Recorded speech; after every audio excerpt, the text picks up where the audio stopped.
Good morning, everybody. Welcome back to. Oh, Ron is here. Well, Yeah, hello. I'm not supposed to be. I forgot to No, take myself off. that's okay. But I do Welcome want in. to, I might as well say that it is good to have you back, Becky, and we cannot wait to hear about your trip. Thank you. Good to We be have back. photos. The photos were amazing. And I just can't wait. And Chuck made it a point that he only wanted to do one today just so we could I don't talk even about want to do one today, but I will do one just it. because I need to contribute. Yeah. So welcome back. Thank you. Welcome back. Thank you so much. All right. Well, everybody, welcome to Going on Daily Live. I am Becky, back after about 3 weeks, here with Mr. Chuck Allen. Oh my gosh, Hugo is here. What? Hugo, where have you been, buddy? Okay, well, that's nice. Good morning. So, as many of you know, I have been gone, and it's great to be back. Hard to get back into the grind, I'm not going to lie, but I am excited to be here. I did try We're excited to have you here. I know that. I tried to pop in where I could. It was 6 p.m. Africa time when you guys would be on, so I know I popped in the one time.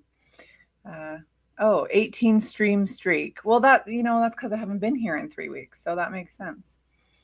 But anyways, how has your time been? What have you been up to?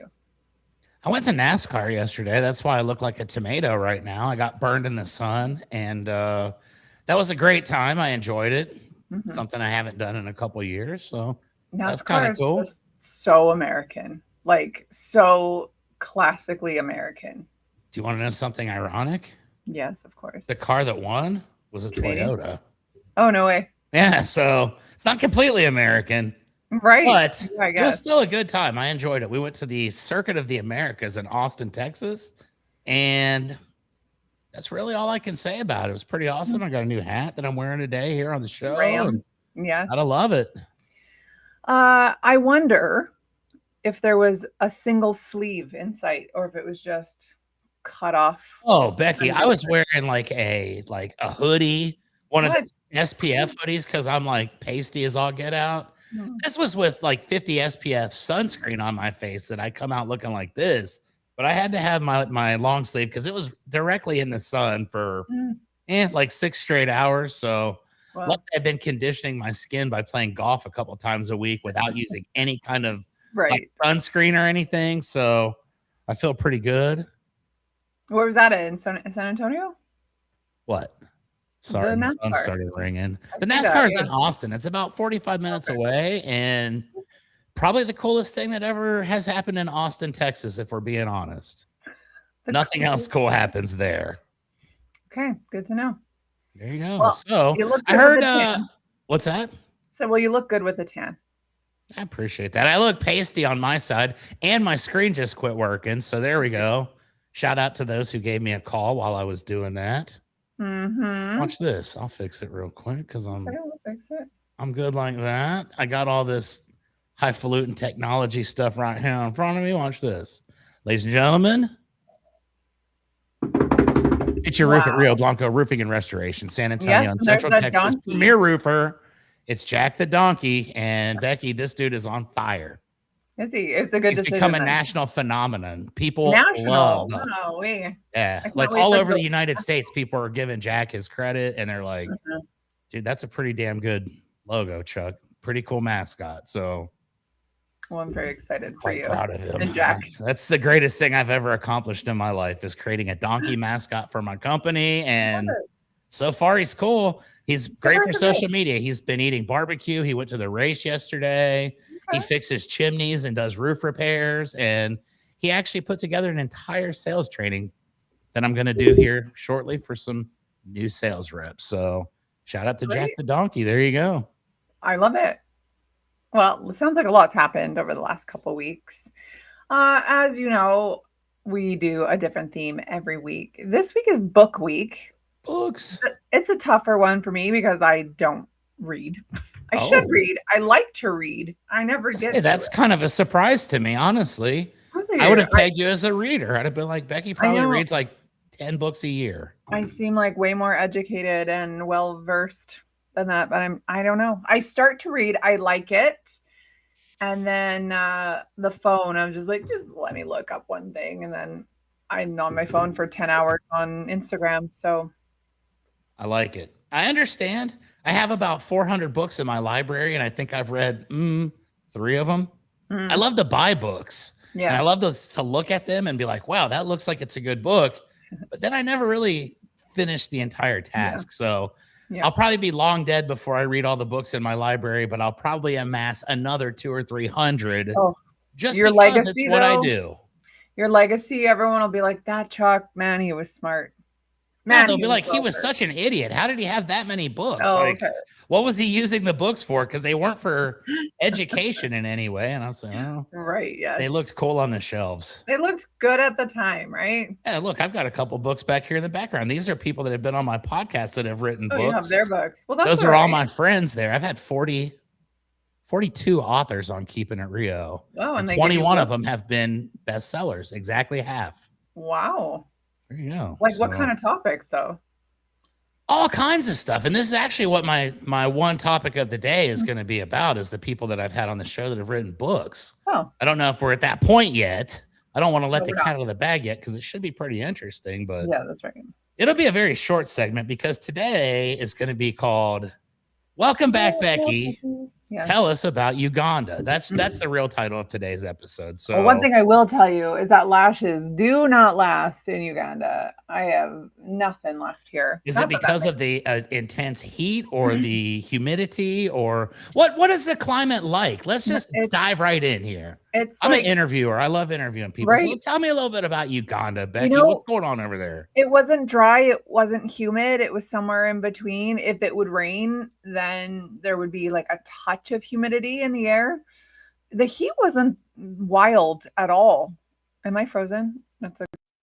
Yeah, but I can hear you totally. So I've learned over the course of time that as long as the audio works, oh no, your facial expression is very unflattering at the moment. And now Becky has checked out. Ladies and gentlemen, let me tell you a little bit about what's going on here today. We're going to talk to Becky about her trip to Uganda. And now she's back. Now she's back on the left, where the leader belongs. And here we go. The leader belongs. That's right. Something with my face is throwing me off. And I was trying to figure out what that was. And I think it's because my camera is mirrored. There we go. This is my actual face, in case you were wondering. Anyway, it's not the exact opposite that we just saw a few moments earlier. That's right. Okay. So anyways, it really wasn't that hot for being on the equator in summer. I was expecting it to be like scorching. It really wasn't. There were a couple days when people were feeling a little off. The sun was too hot. I don't know. I'm a sun goddess, so I like to lay out. Y'all are from Canada too. Was everybody from Canada in your group? We had one American. Oh, okay. From where? Indiana. Oh, Midwest. Come on. Morocco, Indiana. I didn't even know Morocco, Indiana was a place. Well, now we do. It is a place. And how interesting having Americans on your trip, because Canadians wouldn't dare inconvenience somebody working to let them know, oh, you forgot my French fries. My food was cooked wrong. It would be like this. Oh, excuse me. Oh, when you get a chance, like, no worries. You didn't bring out my French fries. The Americans ruined it for everybody. Hey, you forgot them. Go get them. Oh, yes, ma'am. We already know. We're working on it. Well, where are they? It's a ma'am too. Oh, gosh. Even worse. Yeah. I thought it was a guy at first, and that was bad enough. But no, what you had there was called an Indiana Karen.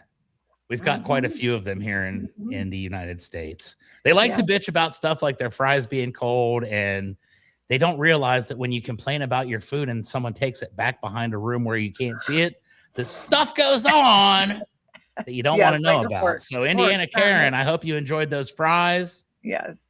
They were extra salty. It wouldn't even just be her food. It was anybody's food. Exactly. They probably, well, Becky, I'm not going to say that because you've already eaten the food, but you know what? What if Indiana Karen caused them to do something to your food? You're completely innocent bystander. I wouldn't dare send any of my food back. So don't you worry on that one. Exactly. Because you're smart and you know. I worked in restaurants and I have seen old ladies put hamburgers on the ground and step on them and serve them to kids. So What? I know for a fact not to screw with people, because that was the nicest old lady you've ever seen in your life. And I watched her in cold blood serve it straight up to an 8-year-old. So if a grandma's willing to do that to an 8-year-old because they piss them off for complaining about the food, just imagine what happens to a tourist in Uganda from Indiana, of all places, which is already kind of annoying. And now you're out there getting everybody in the entire group hating America. The Canadians think we all represent that. And look, it's my job now to convince Becky we're not all like that. Well, I don't do that crap. And it was just, it's funny because like, I know, I spend a lot of hours a week on the show with mostly, or at least half Americans. And I know we're not like that, or you're not like that. So it was interesting, to say the least, when I'm like, this is how they act. And then at one point I walked into like a roadside store, like a souvenir shop. How much will you take for this? Oh, this many. No, it's not worth it. Okay, well then, how about this we're many? bartering No, now too. Okay. And I don't barter. I went to the market. I just paid what they asked me, and then I had a chat with this lady after, and I said, yeah, I didn't barter. They told me how much it was. 10,000 shillings, which is the equivalent to it's like $4. Come on, $3.50 American, and she's like, what do you mean you didn't barter? You have to. And I thought, they need this money a heck of a lot more than I do. So like the mental energy and confrontation that it takes to barter down for $1. We have that here in America, and it's called yard sales. And these people put all their junk out in their front yard on Saturday mornings, and random strangers drive by and then offer to buy their crap. And Becky, it's like this. Oh, there's a used pair of children's shoes, size 4. You want $1 for them? I'll give you, 45 cents. And it's like, bro, what in the hell is going on here? Like, we don't do that in this world. Why are you in Indiana? Why are you bartering in Uganda, making people think that that's how we are? I don't even know you, but I don't like you. The only American on Becky's trip. I would have been a better representative of our country. She was lovely. I did very much like her. She sounds great. But like, I had to leave like the corner store there, the side store, because I was like, nope, I'm not going to be involved in this. I really should just wear like a Canadian flag on me at all times, because I don't want to be. You don't want to be considered American. So that hurts me to even say that. Really, thanks, Indiana Karen. And she's probably watching the show today because she probably became a huge fan of yours. So if you're Indiana Karen, wink, wink, you know who you are.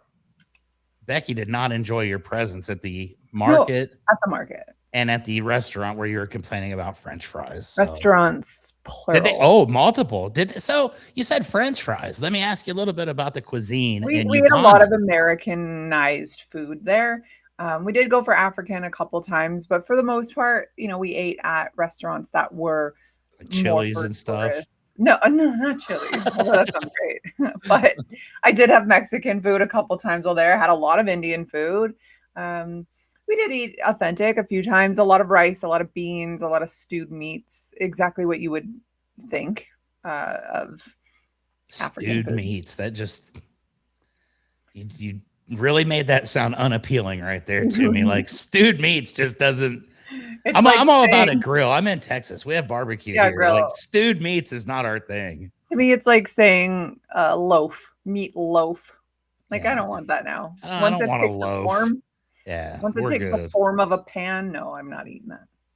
Nope, probably never gonna eat meatloaf again. So let me ask you this: what does you said stewed meats? I'm very curious to find out what kind of meats are we stewing over in Uganda? Is this like, everyday hamburger? Are we eating zebra and giraffe? What's going on?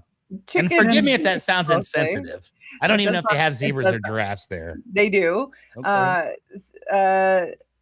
Chicken mostly, or there's chickens everywhere. Like every Chicken's village universal. That we went to. Yes. Am I frozen again? Oh my word. What is going on with my internet today, boys? I feel like you're still in Uganda and this is the anyway, Wi-Fi. I'm just going to see if it'll... Whenever Becky's face gets frozen like that, it's always in like the funniest like facial expression. She's like, but yeah, I agree with you guys. I think Becky's pretty cool. She's back now, so I just we don't have to talk about her behind her back how cool she is anymore. Sorry, everyone. I don't know why it keeps freezing. My bad, everybody. We're out of the loop a little bit. The computer hasn't worked in 3 weeks. It's like, oh, what are you doing? And I downloaded like 100 movies to go there, and I didn't even open my computer once. So there you go. That's how it normally happens. I do that all the time when I travel, and then I'm like, just gonna listen to the music instead. Yeah, exactly. I chatted. Why don't we do this? Why don't we get to our segments, and then we'll come back to African story time. Sounds good to me. Okay. So we're talking fun facts about books. This is also me. It's a book week. So what else am I going to do? I don't have a lot of book experience, although right beside me, I've got so many different books. What do we got? Cancer as a Second Option, The China Study, Live for Your or Cook for Your Type. I got all kinds of books right beside me. Have I read any of them? Absolutely not.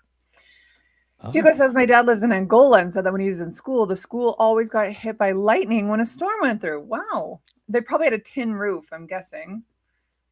Which reminds me. Okay, no, let me get back. We're going to talk about... Our show is all about offshoots. I totally get it. Right. We're going to talk about metal roofs here shortly. Yeah. We'll have to talk about roofing after because you're the guy. So anyway, we're talking books here. Why not do some fun facts about books? And something kind of cool, when we were on our trip, we did a Nile River safari. So we're in a boat on the Nile. And there's this one spot here, and I'll change my background here so you can see what I'm talking about. There was this one spot with a sign. Yeah, like here. Let's see if it's backwards since I've changed my face to be backwards. Dang it, it is. Indeed. So here we go. Okay, so... Can you see? Did it change? Okay, so it says PBM 9026. And that was just in the water. I didn't take it from far back. I zoomed in, but it's in the water. And this is one of the crash sites of Ernest Hemingway, who is an author.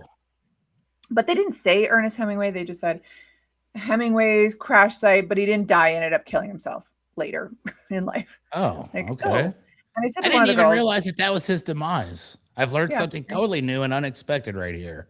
Totally. And I said to Indiana Karen, is that Ernest Hemingway? And she goes, no. I said, oh, okay. So then last night, as I'm doing research for today's show, I come across this little fun fact. And it said, Ernest Hemingway survived anthrax, malaria, pneumonia, dysentery, skin cancer, hepatitis, anemia, diabetes, high blood pressure, 2 plane crashes, a ruptured kidney, a ruptured spleen, a ruptured liver, a crushed vertebrae, a fractured skull, and more, but ultimately died of a self-inflicted gunshot wound. So yes, my friend, PBM 9026 is one of the crash sites of Ernest Hemingway in the Nile River in Uganda. I wonder which one of those terrible, disastrous injuries happened to him right there at PBM 9026. Was that like a massive concussion, a broken arm? Maybe this guy survived everything. Holy cow! Spleen, kidney, and liver. Maybe it seems like to rupture your spleen, kidney, and liver all at the same time is like, that's kind of grim. And to survive that. What happens when you have a plane crash? Probably. I have now come to respect Ernest Hemingway for his toughness. I thought he's just some book nerd that wrote stories, but this dude survived everything. He didn't say polio. He didn't survive polio, so that's kind of weak. But everything else, dysentery. That's a bad one. Dysentery is no good. I know for a fact that malaria is not good. My friend Hunter Ballou got malaria in Uganda. Yeah, he almost died. To take the meds. I forgot till last evening because you got to take it for a week after you get back. Honestly, I don't have a single bite on me. I don't even think I saw a single mosquito. But anyway, I know it's a real thing. I'm not stronger than the entire country. Hunter Ballou, is that what you're saying? Hunter Ballou, that's right. And friends, yes. Because a lot of people do die of malaria over there. I just never happened to see a mosquito anywhere that I was.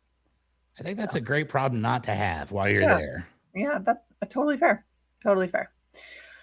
So yes, top 20 facts about some books. I don't know who considers these the top 20. They're kind of random. Do you know that the fear of running out of something to read is called abibliophobia? I actually did know that, yes. Oh, well, it's not a case in your house since you have 400 books untouched. Plenty to read. No abibliophobia going on over here. Yeah. The world's smallest book is called Teeny Ted from Turnip Town. All right. And it's in the Guinness Book of World Records, and it measures 100 micrometers or micrometers by 70. I don't even know how big that is. It's not big, I'm guessing. Smaller than an iPhone, folks. It has an ISBN number, so it's a legit book. Someone looked this up. Imagine reading that. That would be terrible. What do you think it is? If it's that small, is it like just a short story, or is it like 80 million pages long? And it's just like this big. I don't know. Yeah, Teeny, what did we say it was? Teeny Ted from Turnip Town. Okay, we're Googling this. Let me look it up. Teeny Ted from Turnip Town. Say that 5 times. Teeny Ted from Turnip Town. Again. Right. It says it measures just 0.07 millimeters by 0.1 millimeters. So like for you guys on Imperial, you don't even know what that is. No, I do know what that is. It's tiny. And this brings the question to mind. How do you read that book? Like, who has read that? I have a hard enough time with regular books. I got to be like, all blind and stuff. I got bifocal contacts. I can only imagine trying to read something that small. But it really poses the question, why? Why? Exactly. Why would you write a book that small? What was the point? What was the point? What were you trying to accomplish there? Is that like, hey guys, I'm the small book guy? Like, was that just going to be your thing? Like, you guaranteed a place in history, because here we are talking about teeny tiny Ted from Turnip Town, or whatever it was. Ted from Turnip Town. That's right. And he is a turnip, funnily enough. There you go. So, this is a nice fact. You'll love this. A nice piece of American culture. There are 4 law books in the Harvard University Library that are bound in human skin. Hell yeah. But why? Why not? I mean, if you can bound a book in human skin, why would you not? Do you need an actual reason? I suppose you bind it in beef, in cow leather. Yeah. Why not human leather? Why not? I don't know. I just feel like you touch it, you're now possessed. I don't know. That's I mean, it's law books. You're going to be a lawyer. I mean, we can put all these things together. I'm not a mathematician, but 1 + 1 = 2. So if you become a lawyer and you handle books that are made out of human skin, you probably become a pretty bad person. And I think most people look at lawyers and say, do you think? You're not the people of the year. Yeah. I think that's the whole point. I think maybe lawyers are supposed to be good, but they touch these books and they go evil. They go rogue on us. And this is why lawyers have a bad reputation. Yeah, I guess. That and they screw people. I guess so. But I don't know. I just don't think that there is a particular reason for needing skin, like human skin. It doesn't, to me, it doesn't make sense. Well, I teach the sales trading all the time, Becky, and I tell people there are 3 reasons for every purchase. Mm-hmm. It's a want, it's a need, or it's the right thing to do. So in this case, it's not a need, definitely not the right thing to do. So anybody that's bounding books in human skin, it's a want. They're sick people, and that's what they're doing. Yeah. Okay. Well, you're right. And as I go further into my deep dive into there's more. All things conspiracy. Where does the skin come from? It's not hand skin, is it? Who knows where it comes from? I don't know. And who was it a cadaver? Did they donate their body to science? I tend to feel like probably not. No, if I was going to have my human skin as a book cover, I would want to be alive so I could tell people about it for sure. So I would probably end up cutting off my arm or something, donating it to the cause, and then walking around and being like, did y'all see green eggs and ham? It was actually green arms and ham. Oh, I think a skin graft would probably be a little bit safer than just cutting your arm off, surgical. Yeah, but I mean, how committed are we to this? We're making a book out of human skin. You got to be all in. You're totally right. Yeah. You got to be all in on this. There's no coming back. There's no coming back from this. Nasty. Okay, sorry. I'm changing my background again here.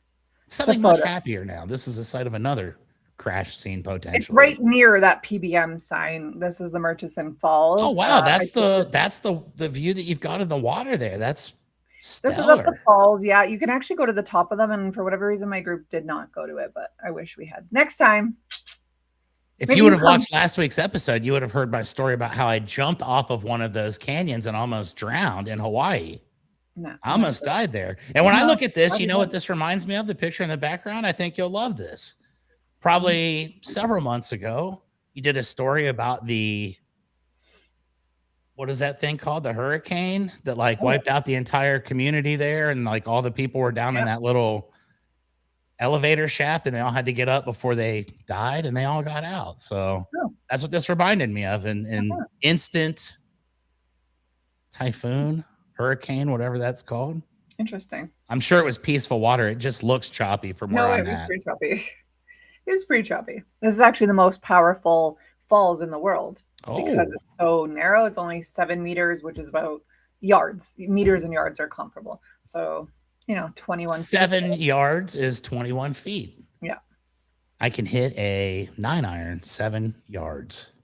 Good for you. Yeah, a real happy not all I got. A real happy Gilmore. So Hugo, I'm so happy you're back with your fun facts here. He says that the skin comes from executed criminals. Okay. Hospital cadavers of executed criminals. There you go. The hands of, well, I'm not even going to go that far because this isn't my program and I don't want to offend anybody. But that's not a bad idea. Again, it poses the question, but why? But why? I guess if you're going into law school and you open a book knowing full well that the cover is made from dead people's skin, like you're fully invested at that point and you realize this is much more than just looking cool and wearing cool suits. Yeah, I'm committing to something very terrible here. Yeah, I studied on a human skin book. Yeah, that's pretty badass, I guess. Creepy. What if you're like eating lunch and you're like studying, but you forget that there's human skin on it and you put your lunch on the book and then you open it up and you start eating it and it's like, oh, dude. Man. That's even worse than eating just germs because you're also eating dead people's skin. Yeah. And I don't think that's probably very... To be honest, I don't care for any of it. So... No. Yeah. All right. It is a fun fact, though. It is a fun fact. Another fun fact, President Theodore Roosevelt was said to have read 1 book a day. Oh. So then it also poses the question, at what time of day were you making... when were you like running the country, bud? National decisions when you were reading 1 book a day? Were these small books? Was this Tiny Turnip Town book? Or was this Love and War? Like, I'm just trying to figure this out. I'm thinking it was probably comic books. Right. Yeah. Let's see here. Do you know that 1 in 5 adults worldwide cannot read? 1 in 5. Wow. And I would say that's about right for San Antonio. I was going to say about 80% of them come from the States, I'm sure. I was going to say they all come from San Antonio, Texas. Oh, really? I love you guys. Do you live in sort of a... No, actually, people here are fairly intelligent. I mean, fairly. Per capita, I think you're doing okay. Relatively smart. When I lived in North Carolina in a different place, I would say that was probably more of a... I would say.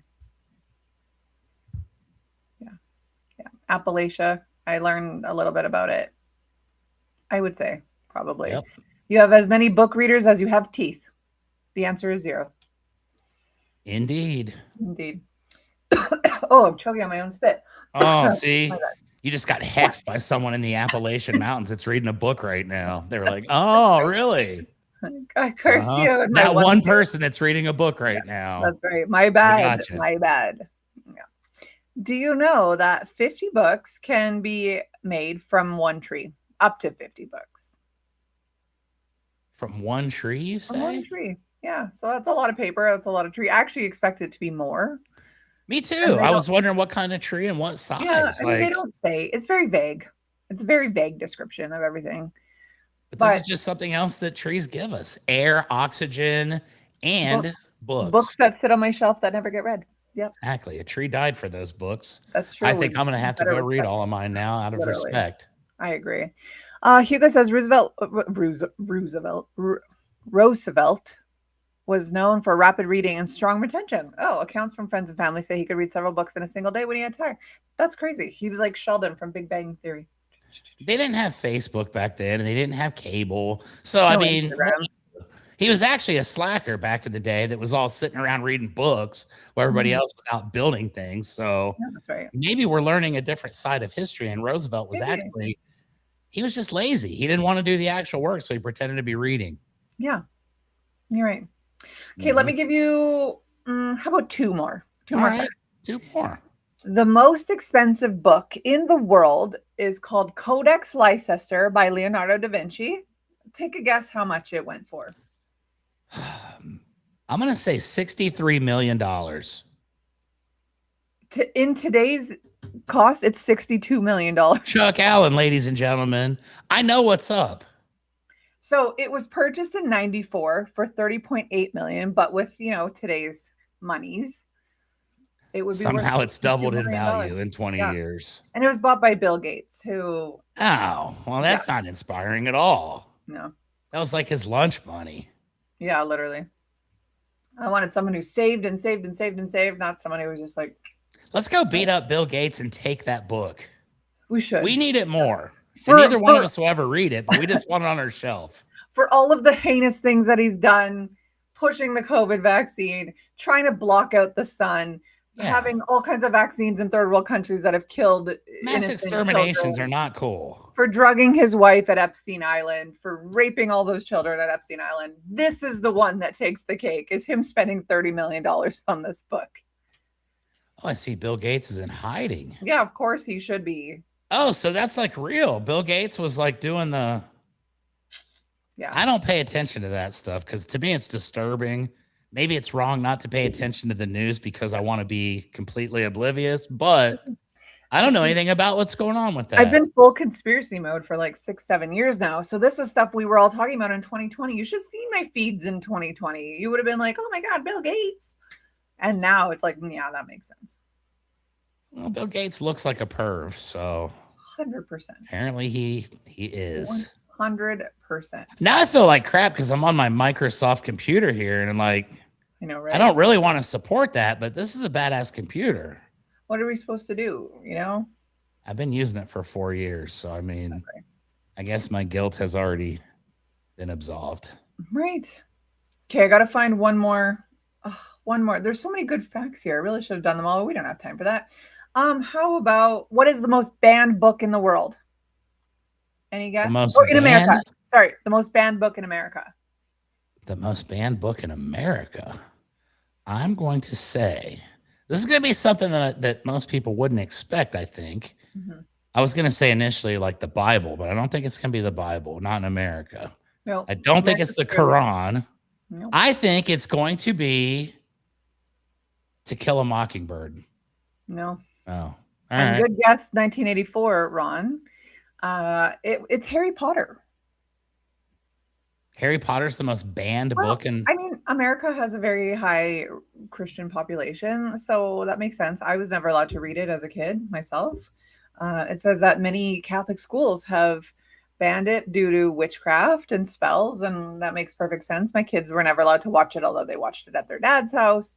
But yeah, the most banned. But it is also on a different website that I saw, not this one, so I don't have the exact fact, but between that and the Bible and some teachings of Chairman something from China, those are the 3 most read books ever. So really? Yeah. I've never read any Harry Potter books. I don't even know what they are, but to find out that they've been banned in the USA is like, that's mind-blowing. Yeah, totally. That's probably why they're so popular, though. That's what happens. You ban things. Back in the 30s, we had this thing called Prohibition. I don't know if you've heard of it. Yes, I have, yes. Yeah, people started making their own alcohol, getting more drunk. It defeated the purpose. Drunk. That's right. Getting drunk in secret. That's right. Yeah. Still goes on to this day in America. For sure. Yep. So, okay, that'll be it just to respect our time today. So why don't you let us know about the things you've learned about writing books? Okay, so mine's going to go super quick because I do want the rest of the episode to be... Go ahead. We forgot this part. Oh, yeah. Go ahead, Yeah, Becky. It's been I'm weeks so out since of the you've loop done here. this. So let's see if you got it. You are watching us live with maybe Mr. Hugo on Twitch at RI_broadcasting, on Twitter X at broadcasting RI, and of course YouTube, Kick, and Rumble at Rhode Island Broadcasting. You can watch us live every morning minus Fridays at 10 a.m. Eastern. You can also listen to us after the fact at Spotify, Red Circle, TuneIn, iHeartRadio, and Amazon Music at RI Broadcasting. You won't get to see our beautiful faces, but you will get to hear our beautiful voices. You can also follow us on socials at MeWe, TikTok, LinkedIn, Parler, Space, Hey, Gab, Patreon. Of course, get on our Patreon. RI Broadcasting. See, these graphics have changed a little bit. You can follow us on Facebook at Going On Daily Morning Show. That is, you don't have MeWe, I'm sure, but you probably have Facebook. So just go ahead and follow there. You can also support the show and get all the information I just talked about at RhodeIslandBroadcasting.net. It has everything there, including everyone else's shows, including polls, including ways to donate to the show. Everything and anything that you can think of is there on RhodeIslandBroadcasting.net. Now, Ron, are we doing... there was a little bit of a freak out this morning. Are we doing the QR code? Are we doing the poll for March? I don't know if we are. I already know who's going to win, so it's cool. Okay, so tell me, who won for February? Do we know? I don't even remember. I think it was X-Files, but I'm hoping it was Buffy the Vampire Slayer. Right. I stayed up one night and voted 942 times. Okay, so X-Files won. 77% for the 77%. So someone else stayed up and voted for X-Files like 3,000 times. Touche. You win. Your effort was greater than mine. So 90s television shows. That's good. X-Files is iconic. Tell us, Ron, what will be the March poll? It's going to be a good one. I'm going to guess it's probably like 2000. Oh, you're wrong. 60s actors. Okay, so I don't know any. Okay, I'll try to go off memory here. Kirk we had John Douglas. Wayne. We had Sean Connery. Clint Eastwood. We didn't have Clint Eastwood. That would be a good addition. Oh, you've done it was John Wayne. It was Sean Connery. Mm-hmm.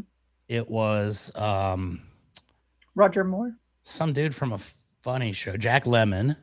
Oh, Paul Newman, Steve McQueen, Sean Connery, Jack Lemmon, Steve McQueen. Okay, and Betty White.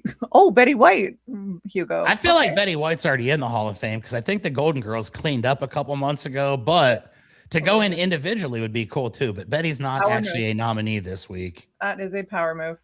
This is all dudes here. She would for sure win if it was just like regular anybody can play. Yeah, Sean Connery's gonna win. Yeah, John Wayne's gonna win. John Wayne's gonna win. You know what? I really enjoyed Paul Newman's salad dressing, so maybe I will vote for. And Paul Newman's a great race car driver in his day as well. Yeah, and Ron loves Steve McQueen. Ron loves him. So yeah, that'll be interesting. All right. So, anyways, you can vote there, RhodeIslandBroadcasting.net.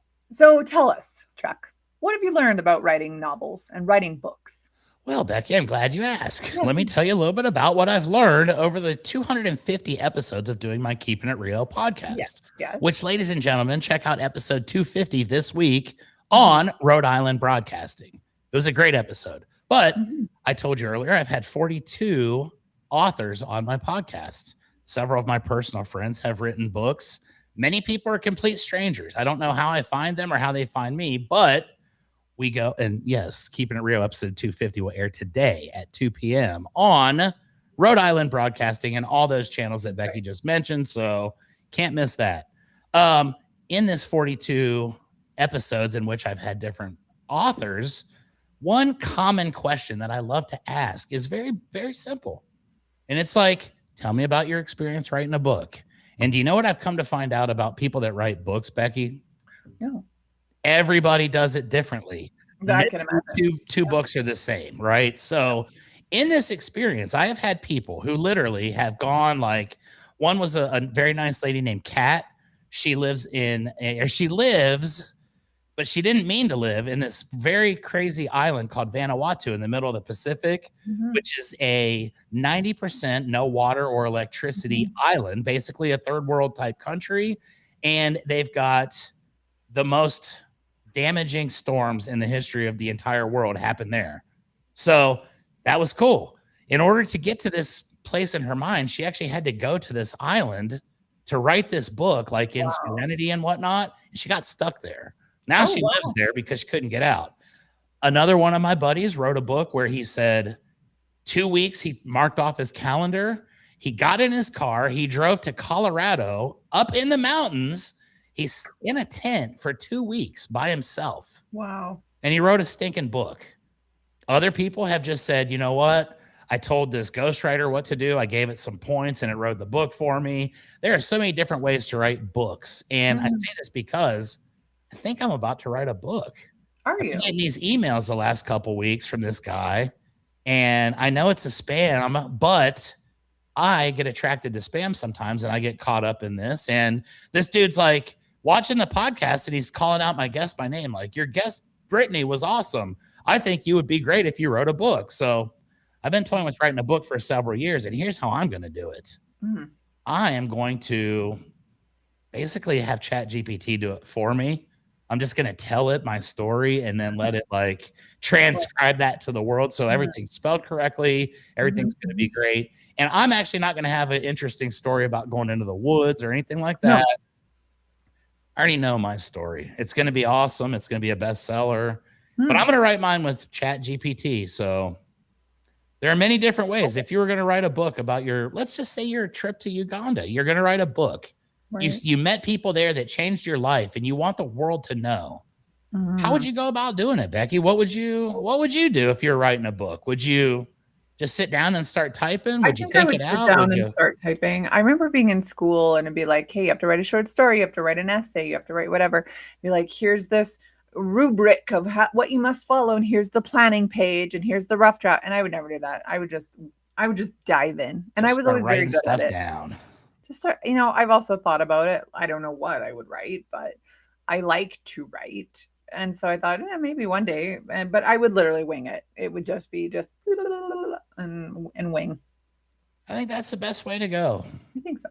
That's the way I would do it too. And I can definitely appreciate that because, hey, there are many different ways to write books. And that is things I've learned about writing books on my podcast. Totally. I told you this would be the shortest ever in history for a topic. So now, ladies and gentlemen, let's segue back into our previous conversation. And I'd like to know a little bit more about the trip to Uganda. Yeah.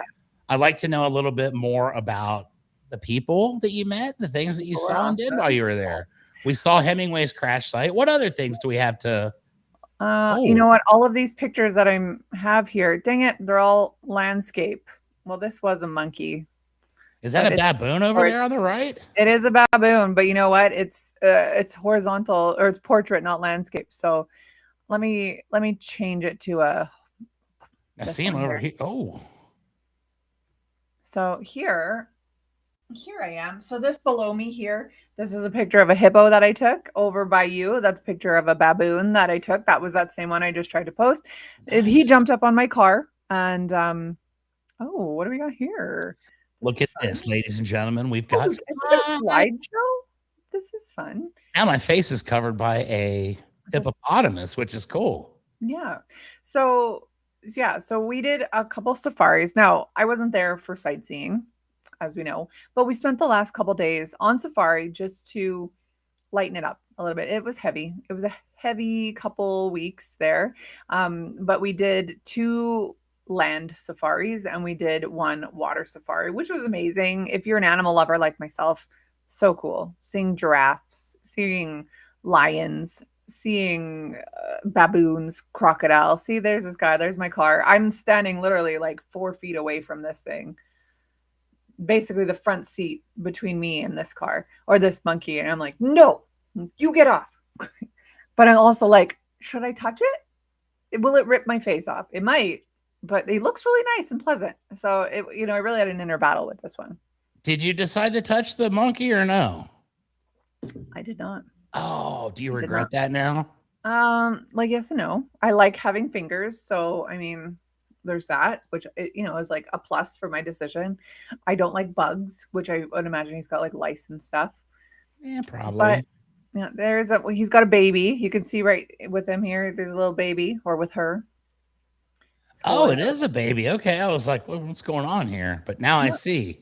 Yeah. They were chill. Like I think they're just so used to having people around. that they're like this. Now, this was not in the towns. I was in Kampala, I was in Entebbe, I was in Gulu. There is not monkeys wandering around like you would think. One drive in a village, we saw one monkey in a tree, but it's like, that's not what you see. You see chickens, you see goats, you see turkeys, tons of goats though, like tons of goats. But yeah, like this here, this picture behind me, this was a couple of my team members, Elizabeth and Charla and Ruth here. And these people here were, a couple of these were moms, a couple babies. So what we had hosted on this day was a street child event. So it was supposed to be, originally we planned for 60 street kids. That the pastor of this is church right here, the pastor had invited 60 kids. But, you know, have you ever heard of the word African time? No, I haven't. Well, please tell African me. time is like if they tell you to be somewhere at 10, you're showing up at 1. It's kind of the same for like math as well. Oh, it's going to be $100. Oh, it's like $1,000. Oh, there's going to be 60 kids. No, there was like 275 kids that showed up. So naturally, like we didn't have nearly enough stuff for all of them, but somehow we had enough food to feed all the children and the moms. But yeah, a lot of it was street kids. Now I say moms, street kids don't have moms, but there was moms of the village that came to help out. Do they eat goats in Uganda? Yes, they do. We had some goat and it was delicious. Oh, we do here in Texas as well. I think I'm going to have some Mediterranean grill for lunch now. It's got me all hungry. Here's a tree on safari. As you can see, it looks like exactly what you would picture from Uganda. It does. That looks like it would be a National Geographic. Like, totally. What an amazing photography job you've done here. Oh, thank you. Yes, Samsung. So anyway, the street night, that was our first event that we did. And it was heavy. Like I didn't know how effective it was going to be because I'm not super maternal. I'm not like super into children by any means, but I met this one boy named David and I wish I had posted a photo of him. He begged me to take him to Canada. He begged me. And I burst into tears because I thought this boy is my kid's age. There's a giraffe right there. Yeah. He begged me to take him and I thought my kids are this age and yet this kid lives on the street, has no idea who his parents are or where they are. He's got like scabs all over his mouth because he had some sickness recently and he was so sad. And so I really, instead of doing anything at this event, we were doing like glitter tattoos and little sticky tattoos and games and nail polish, you know, like all different stuff. I ended up just not doing any of that. I just hung out with this kid the whole time. And it broke my heart. And I wish I could have found him again so that I could have sponsored him to go to school because at least then he'd have somewhere to live. Couldn't find him again. Him and this boy, Patrick, David and Patrick, if you're watching, I don't know how you would be. I guarantee they are. I hope so. I guarantee all those kids are gathered around the TV right now. That's right. Well, what TV? They live on the streets. But so this crew here, this was at one of the schools. So we went to a bunch of different villages. This was the day that everyone was like dying of heat. It was a warm one today. This guy in the yellow here, his name is Sunday. He is one of the adopted sons of Kira, the lady who we had, like she runs the event. And so when she was 18, 19, she moved to Uganda, worked in an orphanage, and he was one of the little boys there. And so now he's an adult, has his own family, and he works for her. And so she had him come to interpreting for us the languages of Choli in these villages. So these are all kids who luckily get to go to school. School is very expensive in Uganda. You know, something like $300 and some a term, which for them is like unheard of. Millions, literally millions. So these guys, you can tell who's in schools because they're all in uniforms. Girls wear skirts, boys wear pants, even though, you know, like this little one right in front here, that's a girl. She's got a skirt on, but she has a shaved head. They all shave their head. The odd one will have braids, but very rarely. Most of them have shaved heads. It's cleaner. It's less hot. And then everyone got it going on. I know. You get it. It's not less hot either. I'm just saying. Yeah, no. If anything, it's more hot because you're burning your head. It's funny because my shoulders started to peel at one point. You can't really tell now. But our driver, he looks at my shoulders and he goes, "Oh, Becky, what happened?" And I said, "Sir, this is what white skin does." I'm like, we don't get to absorb all the light like you do. I get it, and then I peel. This is a little fellow in, actually, I think this was a girl. now that I'm thinking about it. This was in the last village that we were at. Again, we would just go to all these different villages. They would put on some sort of a show for us or some sort of an event.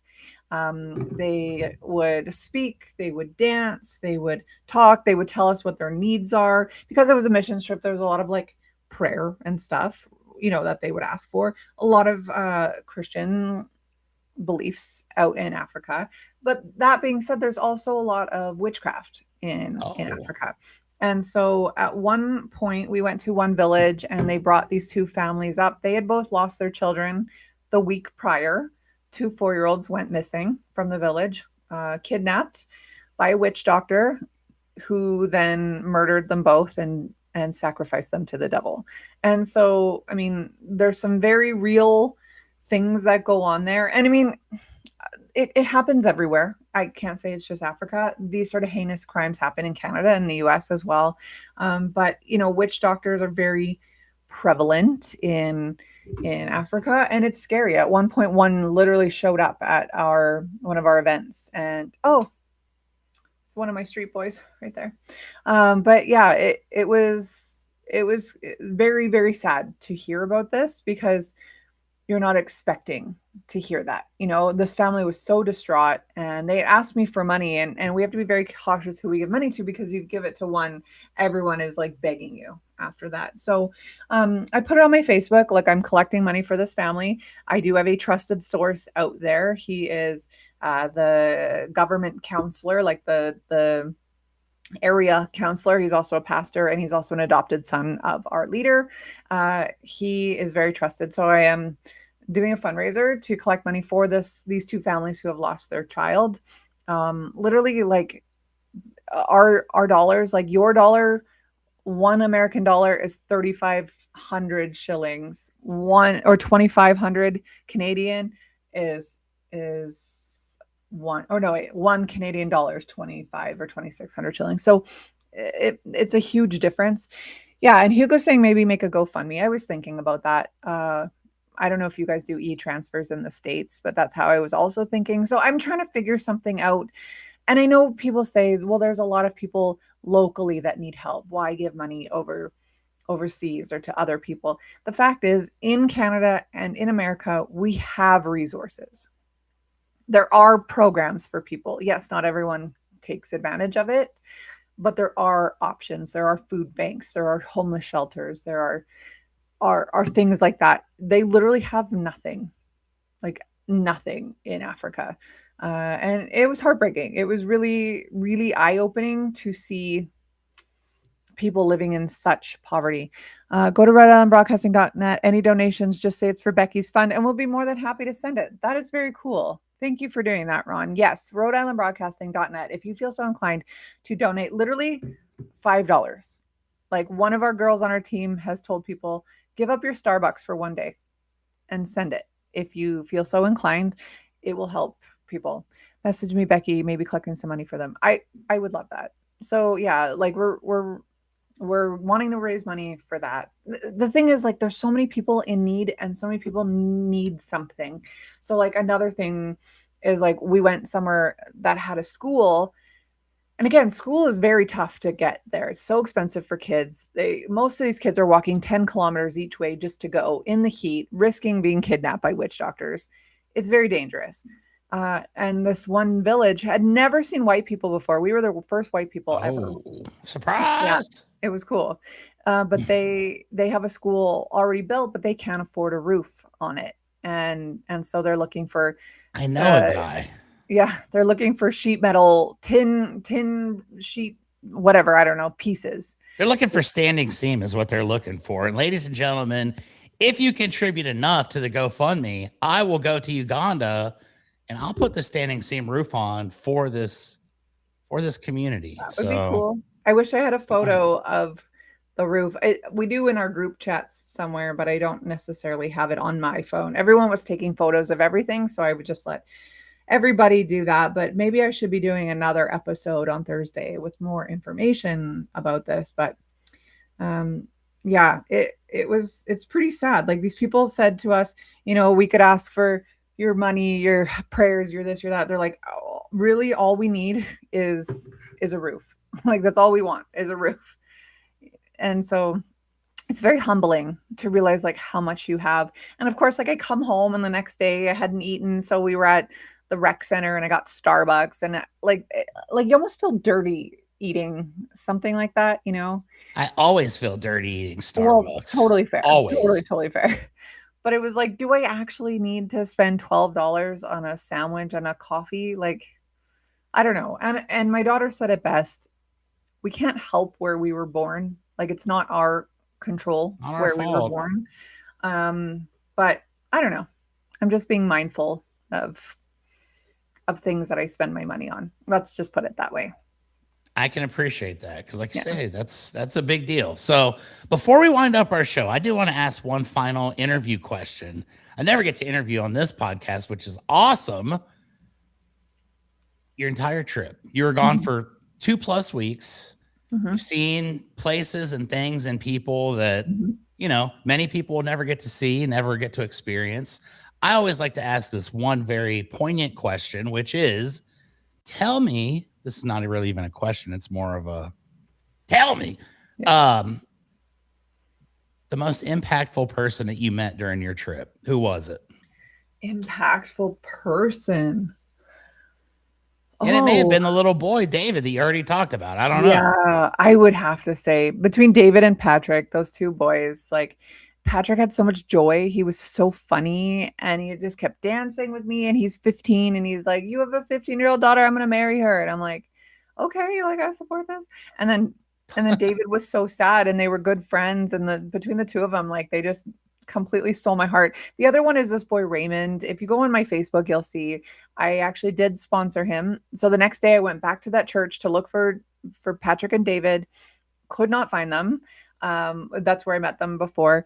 But this little boy showed up, Raymond, and he followed us out to the bus, and we were going to go look at one of the orphanages or children's homes and school. And he followed us to the bus, and he didn't have any parents with him. There was another teenage boy there with his mom and siblings who wanted to learn more about going to school.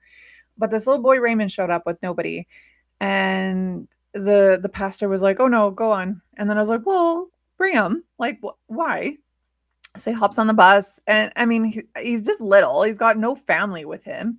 Like, to think like your kid just gets on a bus and just goes, like you have no idea where he is. How is he even getting home? Is this safe? Is he going to be put into human trafficking somewhere? But he came on this bus and he witnessed the school with us, and he was so excited watching everybody. And so he was sitting beside me. So I shared my fruit with him because I gave us some fruit while we were there. And I shared with him, and I was asking him questions. Oh. This was from one of the villages.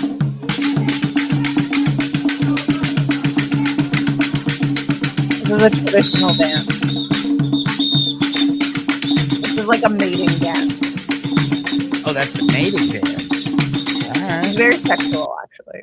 I was gonna say, I see the girl in the blue there, kind of. Yeah, she's shaking it a little bit. Totally. All right. But yeah. So anyway, I said to Raymond, like, are you sure you want to be away from your family, because they live at these schools? They're boarding schools. And he, yes, I do. And I'm like, okay, like, I don't know any detail about anything, but I said to him, I will sponsor you to go to school. And he was like, really? And I said, yes, I will. And I remember our leader kept saying, like, promise all you want to these kids, but you better follow through, because if you don't, you're going to break a kid's heart, because her husband is from Uganda. Ron says, didn't know how it would work. That was not as planned. That's fine. It's all good. The video was a welcome break. Awesome. Topic. But yeah, our leader had said that her husband had grown up in Uganda, and some white missionary came and promised him a bike. I'll send you a bike. And then disappeared. Never saw him again. And so every day, she said, for like 20 years, this kid went to the post office looking for his bike. Oh. And it never showed up. And she was like, I don't care what you guys do, but if you promise a kid something, you better follow through. And so I worked with, one of the guys there, the one that I trust, the one that will get the money to where it needs to go. And he found me a school. It wasn't the school that we had originally looked at, but it was a different school. It ended up being a heck of a lot more expensive than I was anticipating. But you know what? That's fine. And he started school yesterday. Today's his first official day. I got a picture from his sister. His sister has WhatsApp. So Nice. and there's 5 kids in their family. And I said, are you sure you want your brother to go like away from family? And she said, we have 5 children and a single mom. We can't afford him even living here. And that broke my heart because, you know, it's birth control is not a thing in their culture. And also too, I've learned that if you're married, if you're the woman, you can't deny your husband sex. If you do, he can go get another girlfriend or wife. And, you know, so these women are just constantly having children and they can't afford it. And it's heartbreaking. And so, yeah, they said, yeah, we're okay with him going because we literally can't afford anything otherwise. And yeah, that really did break my heart. And so I sent him and he is so happy. We FaceTimed the other day and I was with my parents when we FaceTimed him and his family. And his sister said she goes, let me talk to your mom. And I said, okay. And so I put my mom on FaceTime and she goes, thank you for raising your daughter. And I was like, oh, it just like these people are so grateful and so thankful. Like it cost me about $900 for the year, which was pretty pricey, but I probably spend that at Starbucks, quite honestly, if not more. So that's the way that I'm looking at it. Ron, I just sent another picture in the group if you want to put that up. That's my little guy Raymond, and he is oh yeah, here it is. Well, you can't really see, of course, it's right where book week. There we go. This is Raymond. This is him at school yesterday. This is his uniform. You can see he's very happy. So heck yeah, that's what I'm talking about. That's a life-changing moment right there. Totally. You did that. Congratulations. Yes, I did it. And it wasn't to self-serve by any means. This boy, I just thought he was so bold to show up at this bus with all these white people who he's probably never seen before, to sit there quietly on the bus and not say a word just so he could learn about the school in hopes that somebody would send him.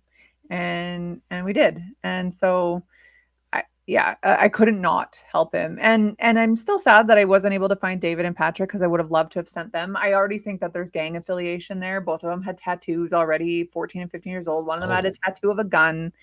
And this is what happens. They go on the street and they look for this community and it ends up falling into gang territory. And it's so sad. Like if I could have adopted both of these boys and brought them back, I don't know where they would have lived or how it would have worked, but I would have if I could have, you know.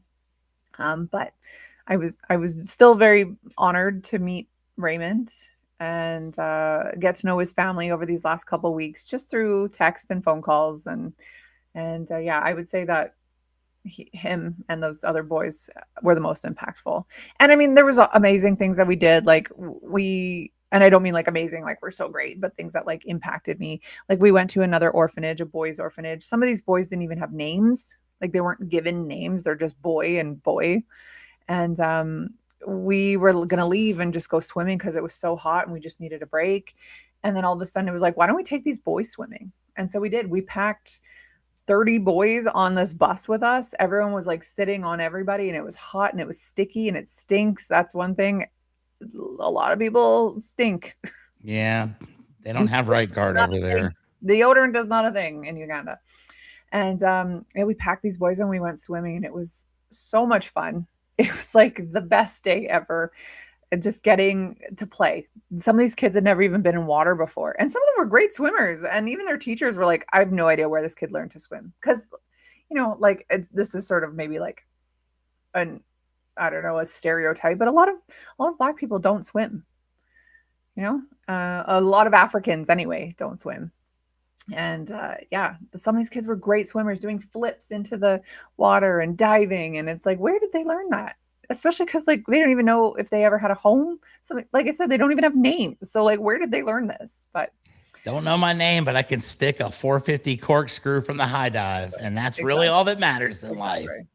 So yeah, we had honestly such a great time. I mean, of course, there's drama as there is when you stick 12, 14 women together in a closed There was quarters. No drama, I can assure you. Not from me. I don't drama. Not. Okay. I am, you know, like you're putting these heavy topics, these heavy situations, a lot of like sadness, and you're not sure how to talk about it, and that does get to be a lot, right? Like you get stressed out and you don't know how to regulate your emotions and things like that.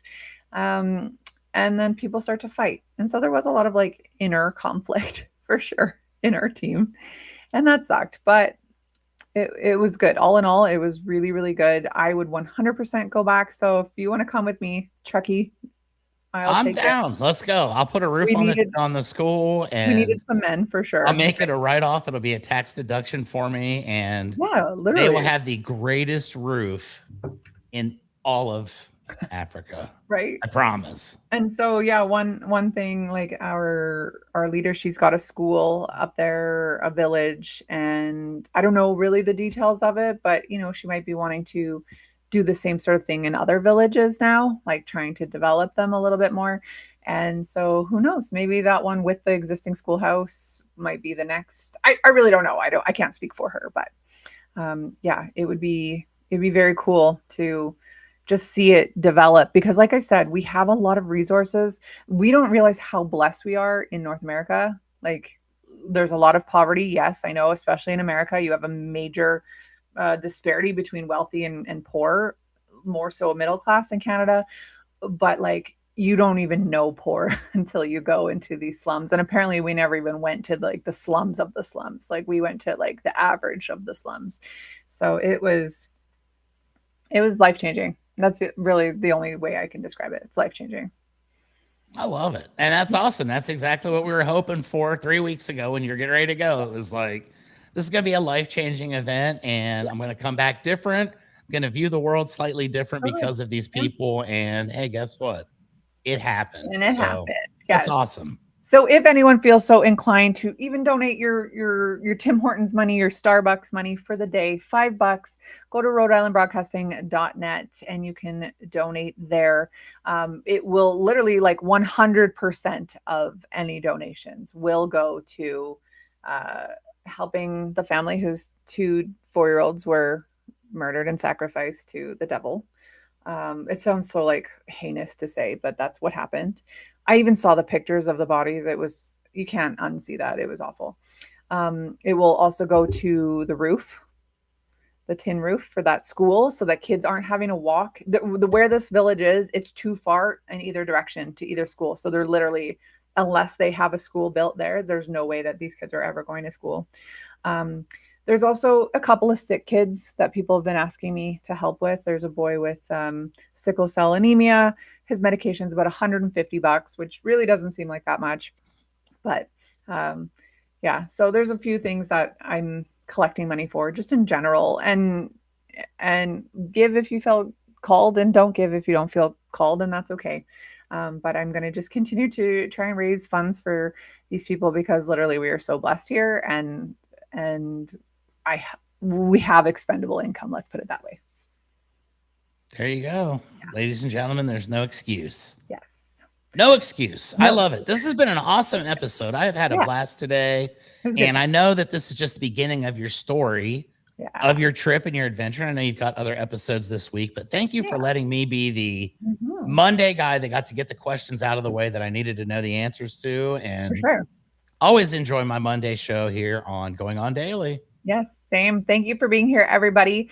We will be back tomorrow with, I don't even know who's back tomorrow. It's not me. I think it's Kyle, maybe. Kyle and Sharon. Nice. I am back on Wednesday. Chuck is back next Monday, probably with me. So yeah, we will see everybody then. Later on, everybody.